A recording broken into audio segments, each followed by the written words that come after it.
5, 4, 3, 2, 1. Full course yellow is deployed. Full course yellow is deployed. Yes, and hello everybody, welcome to another edition of Full Course Yellow in Pit Lane's weekly motorsport chat session where a few of us just get together and talk about all things motorsport, what happened last weekend, what's happening this weekend. A busy time in the local motorsport, of course, last weekend, the Bathurst 1000, the biggest, the best, the most exciting. No, it was really boring actually, but or was it? The online, everybody said that it was boring. All the polls, if you listen to all of the polls, most people said it was boring, but I think we've got a couple of people who might actually disagree with that. We'll find out. If you disagree with it, let us know, and let us know why, because I thought it was absolutely snore-inducing. But anyway, that's the situation with Bathurst. Congratulations to Brodie Todd and Todd Hazelwood, of course. But joining us tonight to talk about this, and possibly joining us a little bit later, we'll have a couple of more people. But we have our team with us tonight on the program. We have Craig, Doc Latigo, and Peter Johnson. G'day guys, how are we? Good evening, Brett. Hello, Pete. Take yourself off mute and say hello to us. Hello. Yep. Very good. So let's start off with the Bathurst 1000, a huge weekend, and as I said, congratulations to Brodie Todd and Todd Hazelwood and the Erebus team. They did an absolutely spectacular job, no doubt about it. And as I said before, like when they won the title last year, with both the driver's title and the team's title, this is not a big team. This is like I live just around the corner from them, and this is not a major team with a huge corporate headquarters, with all of the bells and whistles that you'd see at a place like Walkinshaw Andretti United, or even like even Grove Racing, certainly Tickford Racing, all of those. Nowhere near Team 18, not as big as Team 18. It's a very, very small, sort of outer suburban factory here in Dandenong South, and they do an amazing job. They did well last year. Then, of course, all of the kerfuffle at the start of the year involving Brodie Todd, and he came back, and clearly his heart hasn't been in it, but obviously if something's going to fire you up for the year, it's going to be the Bathurst 1000, and suddenly a fully fired up, Brodie Todd, and no need to fire Todd Hazelwood up, he's always fired up. So, and they did a great job. They started from pole, they led into the first corner, they led at the end of the first lap, they led at the end of the last lap. But guys, what did you think? Pete, no doubt you watched it. What did you think of it? Did you find it as boring as I did? Yes, it was boring to watch, but it was a true endurance race, I thought. In the sense that, anything could have happened. The top three cars could have failed mechanically or something. But yes, it was boring for us to watch, but it was a true endurance race, and that's what I liked about it. I think we've been spoiled with the implementation of safety cars and whatnot over the years. I think, we've been spoiled with that. And I think sadly, and it's not something I want, but it was a good argument for implementing stages in Bathurst, which is being talked about, like NASCAR. Yeah, that's what worries me, because they've already gone down the NASCAR route in terms of next year with the championship about having finals, and I'm thinking especially because they've got a standalone endurance championship next year as well, like back in the old days, and there'll only be a two.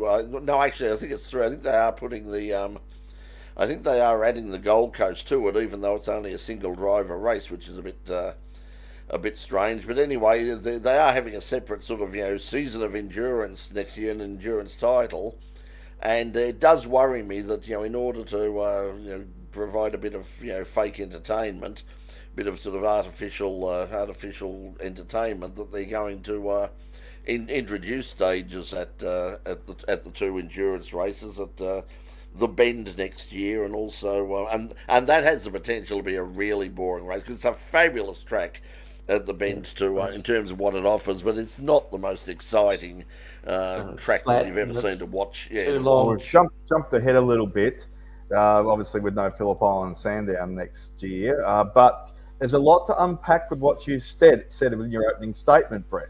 So firstly, Brodie Kostecki has been building. He's getting better as when he has raced after missing the first 4 for the years. He has been getting. So if you're going to be out of the fight, you're not going to be in the fight for the championship.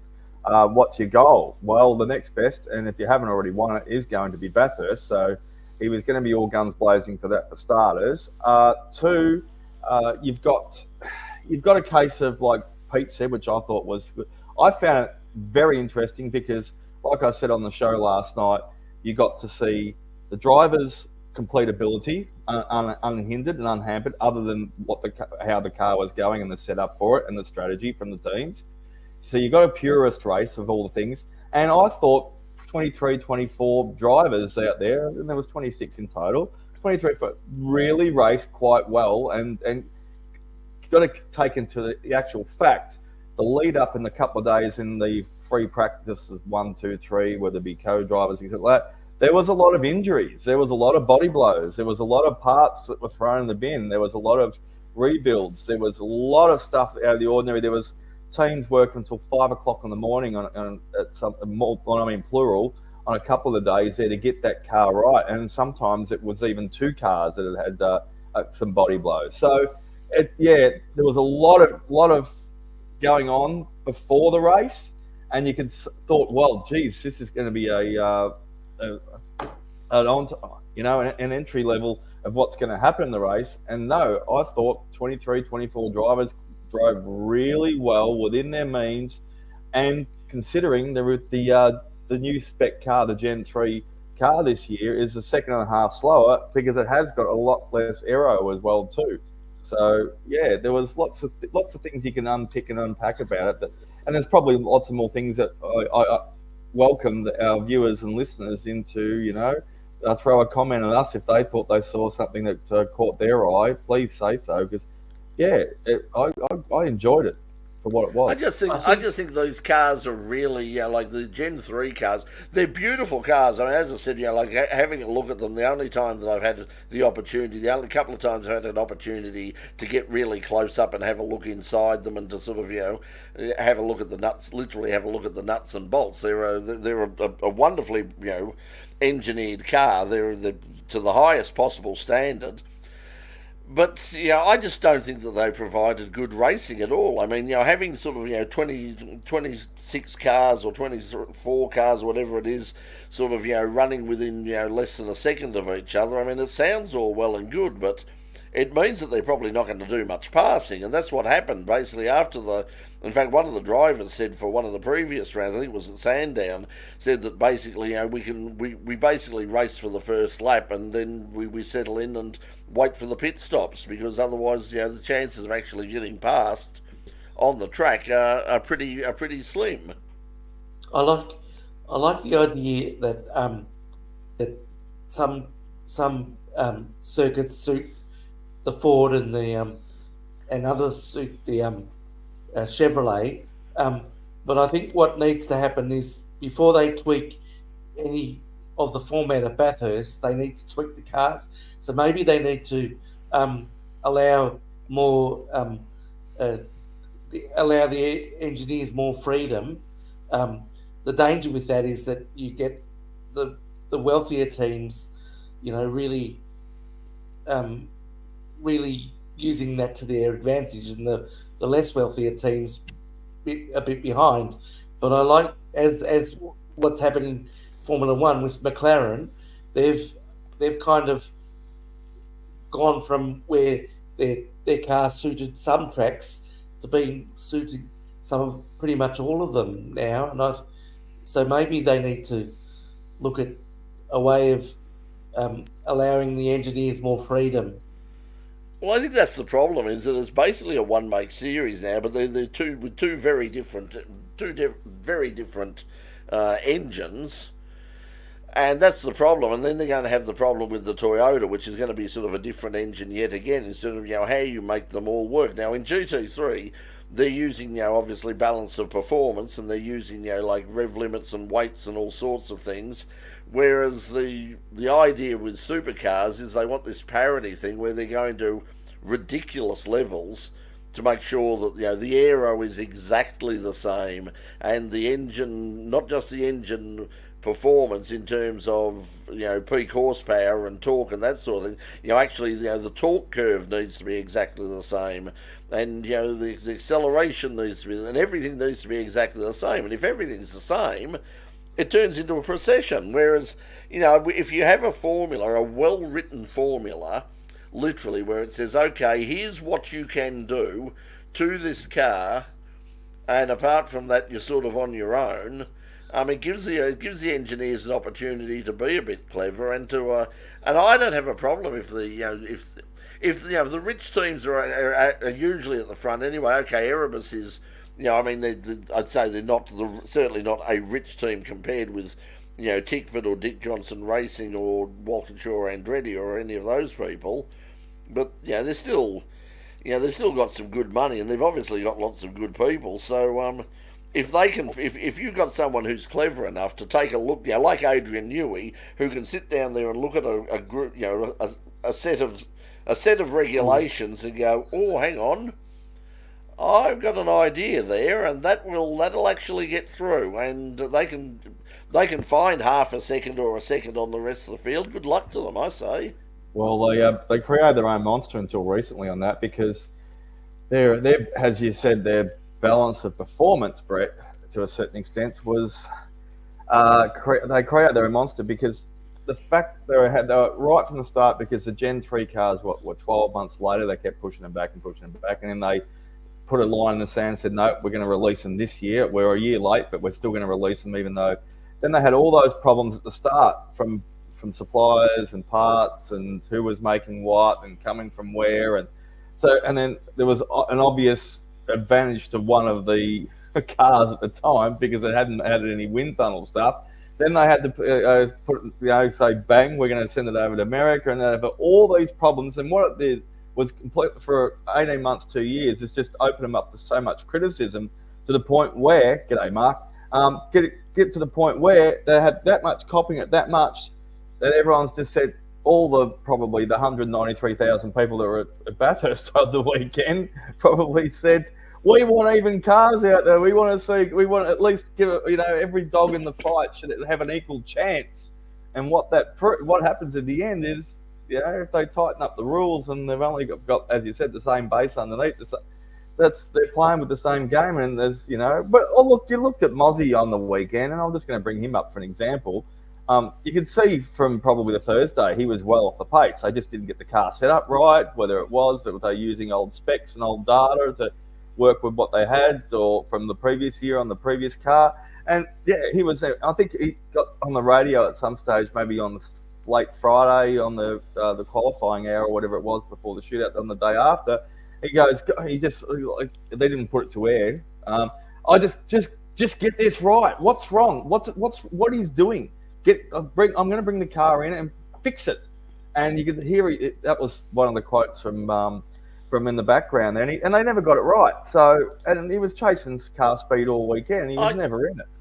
I think what Jared's saying there, though, is true as well. I mean, that was one of the things, and one of the secrets to Shane Van Gisbergen's success was his ability to dial in the car as the race went on to suit his driving style, to suit changing car conditions, track conditions, weather conditions. He was a bit of a master of that when they had sort of they could set the roll bar and they could set up. There were more things that the driver could adjust. Well, now they've taken that out, sort of thing, and I think that it would be. Well, they can do it. The team has to do it, Brett. Now, so the driver can't put in the kit. They have to pit stop and throw the go jacks underneath it, or the hard ones, and then they adjust it with the bloody little screw wrench. Yeah, and then it's still adjustable, but they're going to take time. It was fortunate that there was that safety car, because that's what happened with Erebus.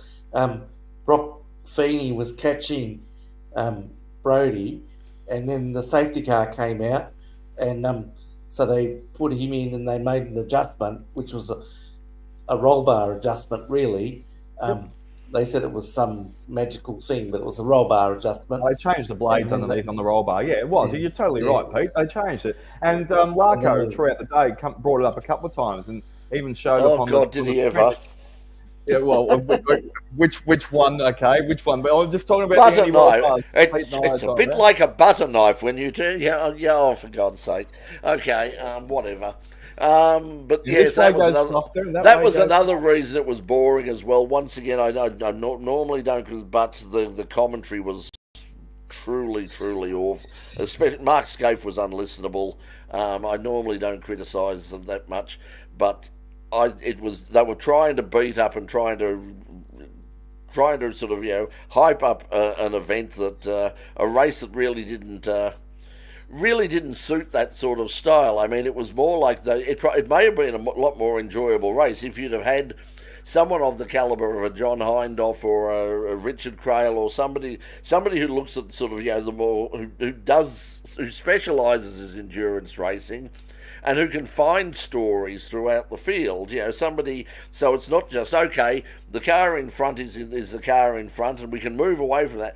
But there's a really good story. Here's an interesting story from the battle for 12th place or something, or whatever. Or I mean, the Cooper, once again, as they did at Sandown, the Cooper Murray Craig Lowndes, sort of moved through the field, got very little publicity until Cooper made an unfortunate mistake. And it got back, and then it was like he stuffed it now, and it's like, isn't that a shame? But if they'd have focused a bit more on that and sort of gone back and said, hey guys, the Lowndes Murray car is which started where it started. Two cars. There was Jaden Ojeda and Cooper Murray were going almost 5-10 laps late in the commentary, but they were going side by side, going through. Both of them were making great. And that's about the only time. That's about the only time that I took any interest in it is when some of the teams decided to go for a different driver strategy. When they decided to leave, Craig in the car for that moment, and when some of them decided, okay, we'll put the co-driver in early, or we'll leave the primary driver in later. When you had that mixture of primary drivers and the co-drivers, I thought it was a much better race. It was much more interesting then, because then you could have a look at people like Jaden Ojeda and Cooper Murray and those sort of people, and of course what Todd was doing, and sort of say, well, this is interesting, and they got Wing Cup in early, of course, and that certainly paid off for Triple Eight as well. So it was there are stories. It's like Test cricket. As I said, you turn the page, and every page. There are stories. There are new, and we didn't hear any of the stories. We didn't hear any of the stories. All we heard was, wow, Brodie and Todd are in front. And that came out later in the print media. I don't want to mention the magazine, given the light of recent events, but that came out in the print media. The stories, teams were saying, "Oh, we struggled with this and we struggled with that." And which, once again, I keep sort of bringing up sort of, Radio Le Mans or Radio Show Limited, but that's when you've got somebody like a Shea Adam or somebody like that who goes in and finds us, and Nick Damon and those people who go in and they find those stories, and, they will go down and, someone,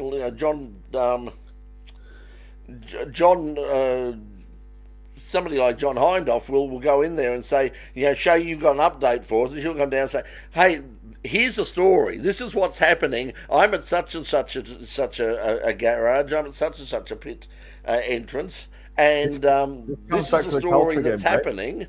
This comes back to the culture. All those people that were on the screen, or for at least 3/4 of them, go to race, or they're there for most of them, and they do know the stories, but they won't or can't tell them, because what will happen is if they were that doesn't help either. Yes, exactly. So some of them do know stories. Two of the commentators, they do know some inside information sometimes. Sometimes it's not sensitive either.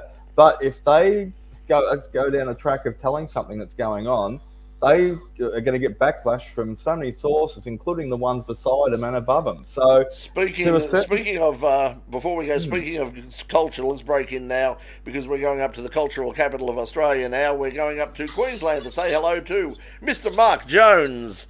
Mark, how are you? There he is. Thank you very, very much up there. And yes, we will tell you all about how the important news of Australia is made here in Queensland. And don't you be forgetting anything about that. We My are goodness gracious the me. culture. Indeed, indeed, indeed. Well, Brett and I are in Sydney tonight because Brett's doing Ah. doing an act with some sex dolls with the GWS football team, and I'm buying the place next to Elbow because he paid over $4 million out, and he's in a bit. And so yeah, Which I thought was a bargain. Well It's done, a bit Albo. cheaper now. Yeah. It's worth a bit less now. Now we were saying. Now I know that I think that I think that both Pete and Doc have sort of disagree with me, and the most people who are online who have said that Bathurst was boring. I think you disagree as well. I think you were fairly keen on the race. Well, it's okay. Caveat: I have a very low bar for entertainment in motorsport, so Right. I loved it. So you're the because- person who watches Give Formula your E. reasons. Give your reasons. Oh, it's on. Go on. I wouldn't go that far. He's just going to throw cannonballs at you unless you come back with some reasons. Oh, well, I thoroughly enjoy because like the back after the safety car, we had a very long stern chase going on as Brock Feeney went after Brodie Kostecki, a long chase, and it was fascinating to watch these guys who were clearly out on the ragged edge. More so than the guys behind them. They were really pushing hard, and it was fantastic to watch, putting a lie to any thought that we don't we back off for Bathurst because we're chasing championship. I mean, that was an irrelevant concern for Brodie anyway, but certainly not for Brock. And certainly not for Will Brown there in third place with a couple of Ford Mustangs not that far behind him. And so it was, I think Brodie said it, said something along the lines of round things being pressed against walls. But yeah, that was, watching those two go at it was fantastic. I mean, sure, there wasn't a lot of passing, but that some days are like that. Some days, there are just, some days are like a big long chase, and there's tension in that. There's, it's not, you're not giggling from one moment to the next, on a sugar feed of cars sticking their noses inside each other into corners and bouncing off solid objects and each other. It's a longer, slower burn, and I loved it for all of that. And we only had one retirement, one. I mean, that has to be unique in the history of the Bathurst 1000. Oh yeah, that was bizarre. And the thing was, it wasn't a mechanical failure. It was it was a driver mistake. So clearly, the GT3 crankshafts worked a treat. If they weren't, they may not have given them any extra performance, but in terms of reliability, there was no problem at all. But see, that's the thing. I mean, in a long distance race, and it's happening to an extent even at the World Endurance Championship level, and even at places like Le Mans, where you had like years ago where almost you were lucky if half the field finished a Le Mans 24-hour race. Now sort of it's 95% of the field are turning up and winning the race as well. We've had on two separate occasions this year perfect finishing records in Formula One, where every car finished. I mean, it had happened before, but you had to go back to, I think, 1967 on a fairly thin grid at the Dutch Grand Prix when they were still building up numbers again after the big engine format change from 1.5 to 3 litres. So there was a drop in grid numbers during the 66-67 seasons as teams got used to or tried to find new engine options, and it was as you say. So it was a and you'll remember not all that long ago at the Baku Grand Prix, we had 2 and 3 drivers, and then at the end of the race, 4 drivers just running in formation for pretty much the entire race, but they were close to each other. There was ebb and flow. It was very much a battle. There wasn't actual overtaking, but it was a fascinating race to behold, and there was some drama and sting in the tail of that one as well, and that could have just as easily have happened with all of the goings on. And there were battles all the way down the field. In the back end of the 1000, you saw on the very last lap of the race when Brodie and Brock caught up to the battling duo of Bryce Fullwood and James Courtney. So there were position scraps going on everywhere all the way to the end. But that, I think, was the problem in terms of the coverage, is we weren't sort of kept aware of a lot of those battles. I mean, I didn't know anything about Richie Stanaway sort of running out of fuel on the last lap and dropping backwards. No. I know they're focused on, obviously what's happening at the front. But somebody somewhere, and I know that there's people in the back, I know that, I don't know whether I think he's still doing it. Aaron Noonan was certainly whispering in their ear, and I'm sure that at some stage someone is saying, I think that was a return for Aaron. Shout out to, while you mentioned Richie anyway, which is important, poor bugger, he lost his rental home. It went up in smoke up there. No, that was Declan Fraser. Declan Fraser. But even last year, Mark Winterbottom was up the order and suddenly not classified, and I straight after the race I said, why is he not classified? And I didn't know until after the race that actually had the same thing happen to them, where they ran out of fuel. They misjudged the fuel. I don't know. I know some people said, and I didn't do it, but because I'd forgotten that it was actually on. Otherwise, I might have. But there was SEN that had a call with Richard Craill and a few others as well. I think Noonan was involved in that as well on air. And a few people I've heard said, "Oh, we just turned the sound down on the television." Basically what I do with cricket, and what a lot of us do with the cricket, is turn the sound down on the television and listen to the.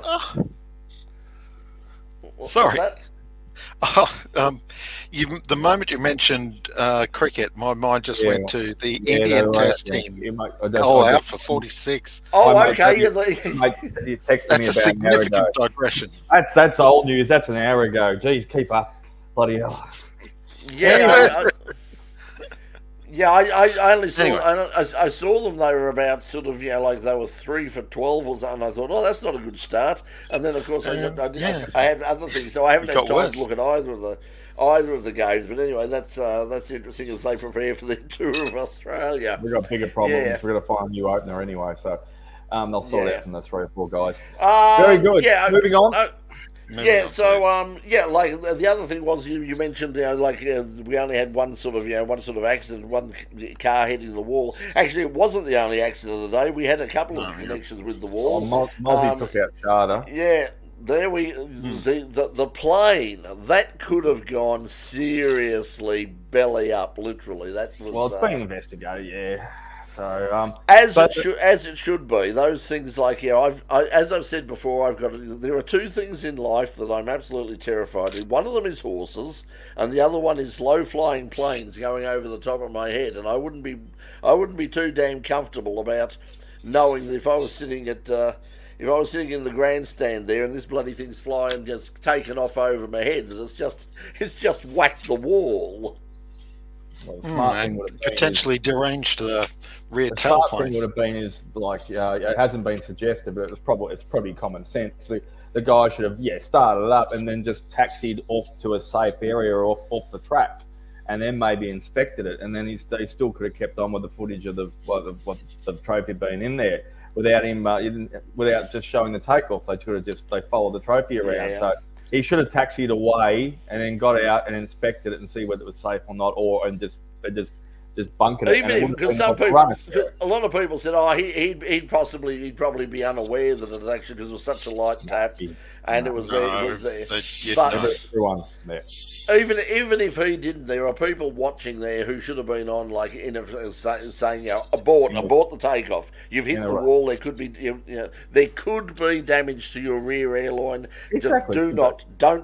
Just don't try it until we get someone out. Until somebody has a look at it. Well, just taxi off the circuit. Taxi could have just run along the ground. He could have just that's it. He could have done another turn around, and gone through the chase and driven on. I'm picturing actually that the because they didn't follow him anyway. They followed the trophy through, so he could have just taxied away on the ground. They followed him taking off before they went back to. Wouldn't you?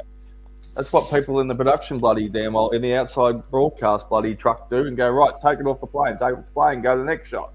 So that's what the job is. I'm picturing that anybody on the scene with any authority would have been more likely focused on getting the plane out of there rather than anything else. I'm not sure that it would have been on the minds of anybody to get the plane put to one side.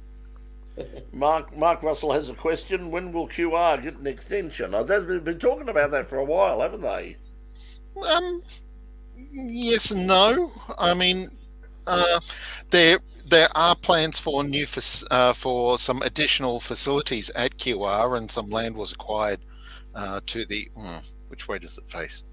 West of the circuit, but that's not for a circuit extension. That's for something new. A four-wheel drive facility of some kind. So no, I'm not sure that. I mean, okay, we've only just had the switchback installed at Queensland Raceway, which is a short straight that runs from. Now, these names might not mean anything to you because they're kind of local names, but it runs from the Hangar Straight to the Lake Straight, which is which basically is when you're heading down from when you're heading out of turn 5, you go halfway down that straight and then you turn hard left. It's more than 90 degrees. Both of these corners are, they're closer to 100 degrees than 90 degrees, and you turn left and reconnect onto the Hangar Straight and head up towards turn 3, but then you turn into the crossover, which links turns 3 and 6, and then back on the lap.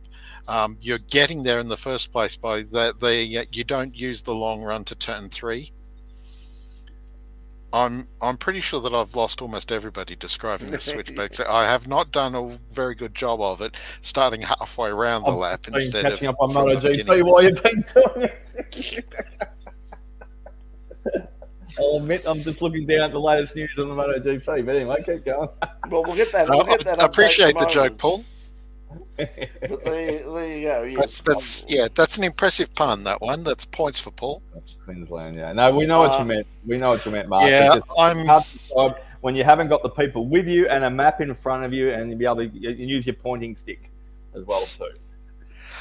I'm not convinced that an Archerfield replacement is coming to QR anytime soon. I mean, eventually, possibly, maybe, but not quickly. Yeah, like I said, the next bit, the next bit at QR planned is a four-wheel drive track. Good, that's it. Give him something to hold on to. Give him some news. Yeah, so that's well, the it's the same problem we've got down here in terms of at least we've got Avalon. It's not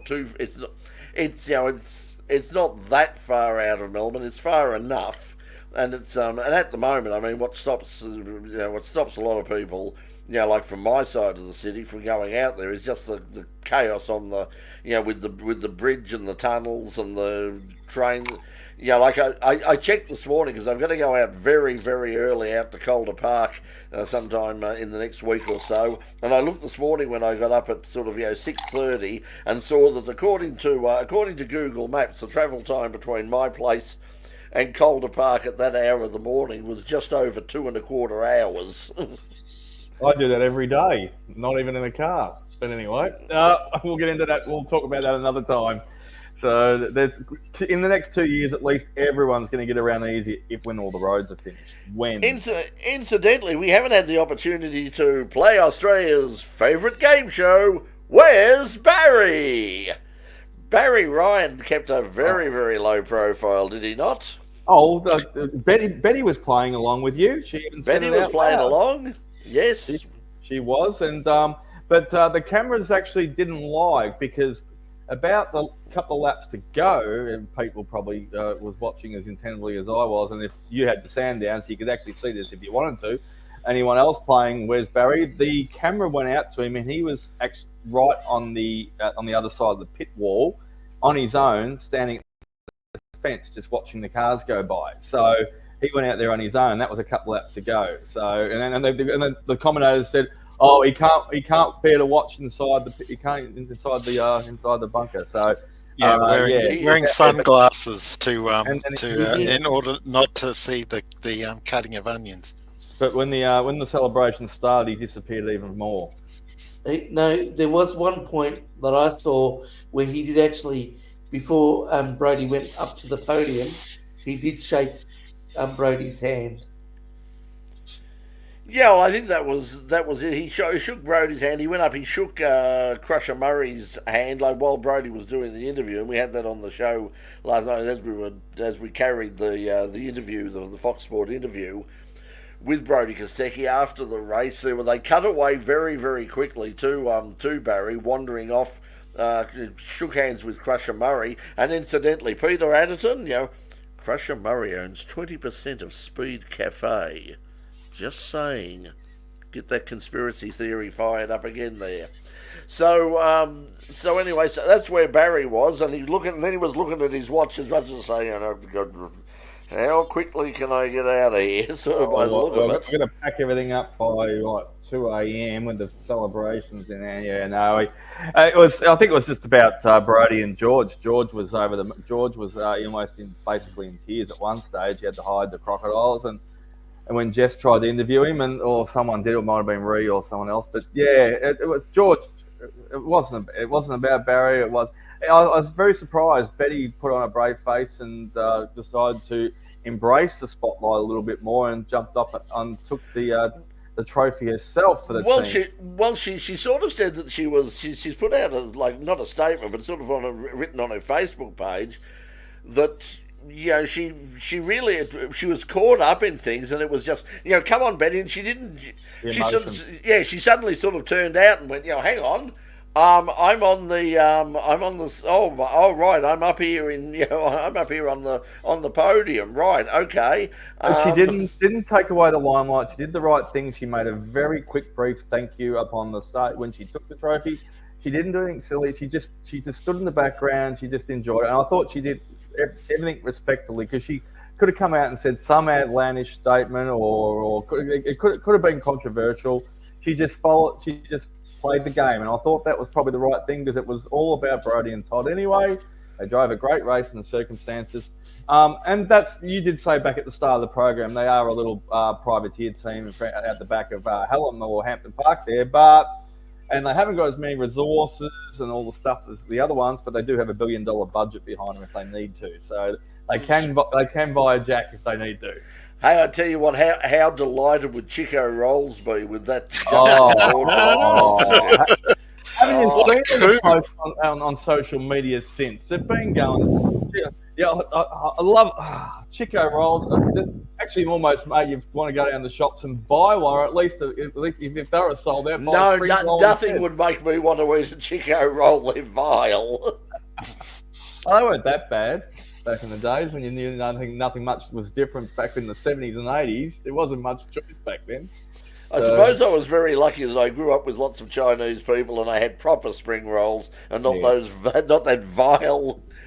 Not the vile concoction that a Chico roll is, whatever the hell is, basically, cabbage and a little bit of I'm sure the listeners and viewers out there like me, they fall for a marathon spring roll every now and again when they're just desperate. I think the marathons are better. The marathon dim sim. I actually like marathon dim sims. Marathon springing is I get once the blue moon if I anyway. Yes, so that's it. That's it. Yeah, carrots are disgusting in them. Anyway, carrot, barley. The barley gives it. So that's what people say. Oh, no, it's got meat. It's not meat. It's barley. But anyway, got there. But that's it. I wish Brodie had a Chico roll on the podium. But I wish he'd have had a Chico roll instead of doing the bloody shoey. I can't stand the shoey. It's been a trend. Yep. Yeah, South Melbourne market. I think that the only thing I've got with South Melbourne, because South Melbourne market dimmies are so famous, I think personally for me, there's too much pepper in them. I think they overdo the pepper a bit. They're beautiful. Just locally, if you're up at the Endeavour Hills shopping centre anytime, the homemade dimmies up there are really, really good. They're a meal in themselves. They're fantastic. But anyway. Okay, let's get there because we don't want to spend too much time because, as I said, it's such a busy time ahead. There's things happening all over the bloody place, just a quick shout out to James Golding's performance, another cracking performance. 6th place in the end, just behind the two quick Mustangs. So kudos to the team. Also, speaking of small teams out in Dandenong South, this weekend up at Sydney Motorsport Park, latest round of the TCR series, the world debut of the new Peugeot TCRs, built and developed here in Australia, here in Dandenong South, the performance capital of the world, from the Peugeots of Gary Rogers Motorsport. Jordan Cox and Ben Bargwanna will be behind the wheel of the new cars. Really looking forward to seeing how they come out because there's some serious a serious show of faith by Peugeot Sport for a start. But to say to Gary Rogers that we're a bit busy over here at the moment with this World Endurance Championship stuff. So Could you perhaps take over the development of this thing and do some homologation work for us and come up with this new car? Now, what I've seen from the social media stuff and what I've heard direct from Gary Rogers Motorsport is that this is a very, very different car to the one that they've been driving, and they're very, very confident that it's going to be highly competitive. So that's coming up this weekend at Sydney Motorsport Park, where you'll see all the... Segue from that, Brett, is those little Peugeots have probably been sitting in Gary's barn out there in Whoop Whoop for probably 3 years, those new ones, and the reason I say that, when I did a tour, I think about 12 months, no, it must have been a little bit more than 12 months ago, because Dylan O'Keefe was still with him at that stage. He's now obviously a privateer, but I was doing a garage tour at GRM around the corner from you there, Brett, and Dylan was hosting it for the night. And I, obviously knowing Dylan a little bit better than some of the other people, I sort of nudged him one stage and went, "What's that thing sitting over there? Does it look like a TCR or a Shell or something?" And he goes, "Oh yeah, those sorts of things come out all the time. Gary's had that sitting in his shed out there at the farm for about 2 or 3 years, and where he suddenly appeared here at the bloody workshop here a few days ago, and he says, 'I want you to put this together.' And so everyone's going, 'Where the hell did this come from?' Gary, he just pulls these cars out from somewhere, hidden gems from nowhere. He's got quite a few. I mean, I think the last time I was over there, it was that sort of situation. I looked across and sort of went, why is there a GT3 Bentley in the corner?"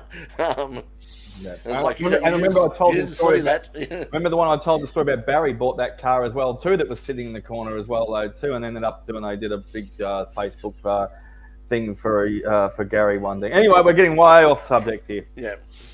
But anyway, that's coming up now. I've spoken with some people at GRM as well, and they're flat out at the moment because they're obviously debuting the car this weekend. They're also going to be racing in Adelaide with Trans Am as well, so they're flat out at the moment. But sometimes, as soon as we get the opportunity, we're going to go around to Gary Rogers Motorsport and have a really good look at not just at that car, but also talk about the development of the car and some of the engineering philosophy behind it. So I'm really I might drop in tomorrow on the way home.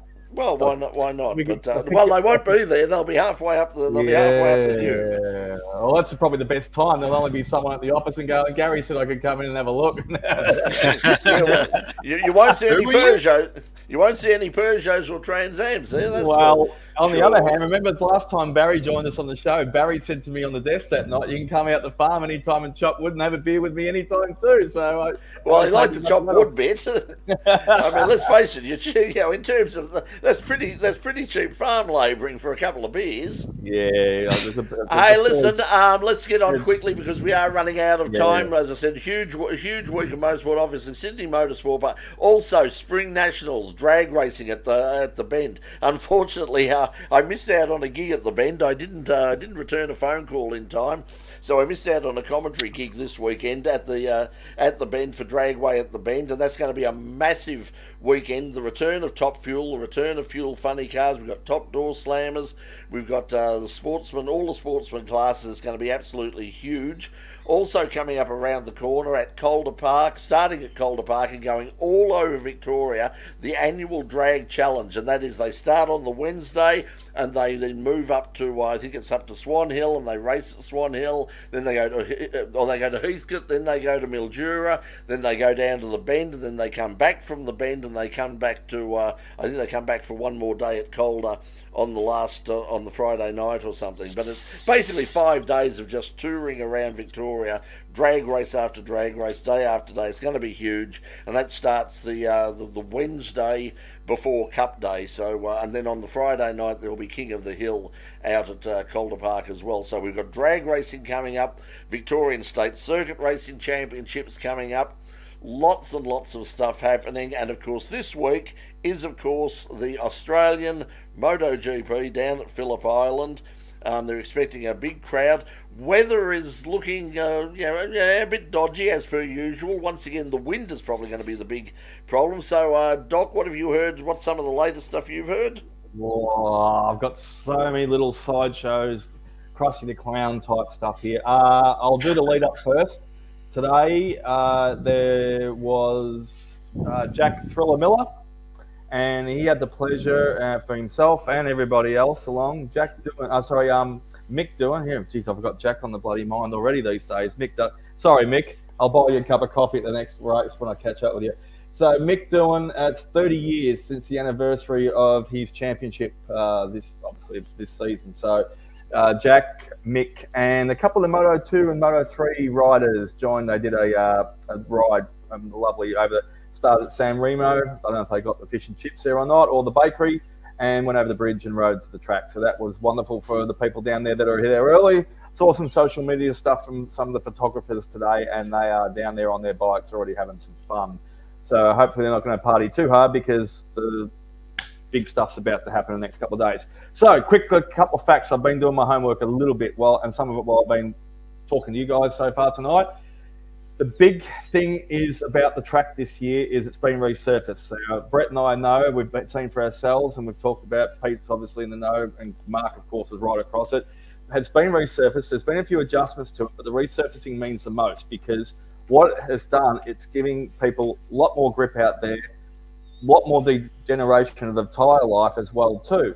And with that, faster times. So this year, with the introduction of the Michelin spec tyres for the manufacturer of the series, 15 out of 16 races this year in the MotoGP calendar, and the one race they missed was wet, have all set record times, lap times this year. So you take the new track at Phillip Island and these Michi tyres, will they last? Will we get halfway through a race sometimes, like years gone by when you had Casey Stoner running around on the Ducati?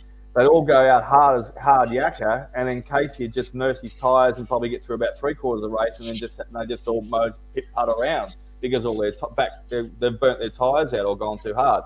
So that's going to be an issue because the other thing was their Michelins earlier in the year when the superbikes were on, they actually had to make a mandatory pit stop because their factory spec tyre this year, or at the moment, is the Pirellis.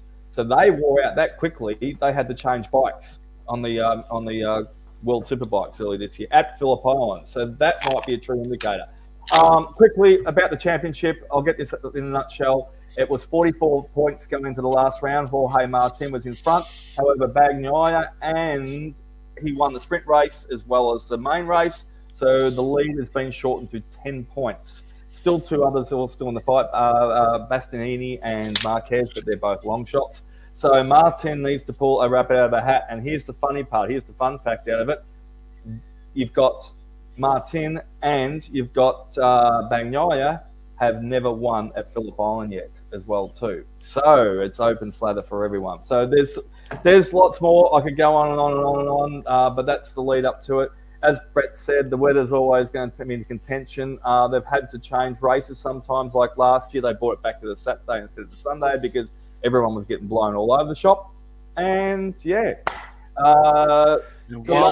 Certainly tomorrow for practice. We're talking about rain. I mean, it's been raining outside fairly heavy just before we started. So there's the talk of rain tomorrow, and then sort of clearing showers Saturday, and then early morning showers on Sunday. So it sounds like it might be fine, but the real worry always down at Phillip Island is going to be strong winds are expected from the south, and winds, and we know how strong those winds can get. Also, I mean, let's bring up the weather right now. So today was 14, low of 14, high of 23. Tomorrow, low of 14, high of 21. Saturday, it's going to drop like a stone. So they won't get some good installation laps in because it's going to be 13 to 16. 16 getting some higher temperatures, going to be tough on Saturday. And then Sunday, well, actually, they might get something right. It's only going to be 16 again Sunday. And I've got that is literally first place on my phone, as I always go to, is Phillip Island cows is always one of the things I look at straight away every morning. So also, I'm glad. Just before we go, I should bring this up as well. So thanks, Paul, for letting us know. James McFadden retiring from racing sprint cars in the USA. He's been running the new High Limit series, which is sort of the alternative to the World of Outlaws, and he's been very successful over there. And he announced the other night that basically he wants to come back and settle down in Australia and just. And I'm assuming that it's not an actual retirement for forever, that he will race sprint cars over here, I would imagine. So we will see him in action. But James McFadden has been very successful over in the US racing sprint cars, and there's obviously been lots of Australians go over there and race sprint cars, and we're about to get into the series again. I think Paul would probably know. I think this weekend, all weather permitting, I think we've actually got our first meeting at Avalon. Coming up this weekend as well, so there you go. So James finished fourth in the high limit series. So that's pretty high standards. So but yeah, the speedway season is about to kick off. As I think we said last week, they're doing a lot of work at Niora, a lot of work at Druin. I imagine all over Australia, they're getting their tracks ready to start a big season of speedway racing, and hopefully we'll get the opportunity to get out and wave some cameras around. It's as I've said before, it's very hard because the speedways are usually a long way away, and it's pretty expensive to head out. Yeah. Niora and Druin are the closest to us. And also remember, if you didn't watch this week's edition of In Pit Lane, check out details of the Australian Hill Climb Championship, which is coming up in a couple of weeks' time. We'll have more details of that next week as well. But the good news is, as was announced on the show on Wednesday night and last night, or Tuesday if you were watching us live, is that it's free admission for all 4 days of the Australian Hill Climb Championship. Admission will be free down at up at Bryant Park, and once again, as I said, we will get there. There won't be any track walk. Well, I said there will be on the outside because we'll have to drag the bloody cameras up and down. I mean, the last time I bloody did that was it took me a week to recover. Well, just on that, there's plenty of Lime and Neuron scooters that are spare sitting in Melbourne at the moment doing nothing. We could borrow one of those. Yeah, no, you can have that to yourself too. I'd rather, if I'm going to fall, I'd rather fall again, sort of, off my feet rather than off a bloody scooter. But so Avalon next weekend, not this weekend. Okay, thanks, Paul. Knew it was coming up, but I think they've got the wingless sprint cars as well. Anyway, yeah, as Mark is saying, not in Brisbane. There, so that's because Archfield is it's gone. So where would be the nearest speedway now to Brisbane? Charlton Raceway in Toowoomba. Which is about how far away? Oh, that's a couple of hours of driving from most parts of Brisbane, at least. You know, it's I suppose it might be only an hour or so from Ipswich area, but yeah, I think if I was moving to Queensland, everybody says, you're getting on a bit. You want to go up to Queensland? I always thought, I'd like to live on the Gold Coast at some stage, live at Broadbeach or something like that. But now that I look at it, I think that I'd probably be much better off living at Ipswich, because I mean, there's so much motorsport happens around the joint. There's that motorsport. You miss Victoria. There's that motorsport precinct that's gathered in a cluster on Champions Way, just south of RAF Base Amberley. Sounds like a song. Down Champions Way. We'll have to get the AI to sort of to write that for next week. No, down we will not. Champions Way. No, don't tempt the universe. Champions Way. All right. But anyway, there's Willowbank Raceway drag strip that's been there forever. Queensland Raceway, of course. There is 3 different kinds of kart circuits. There's a very decent bitumen kart circuit. There's also a dirt kart circuit. There's a remote control dirt oval.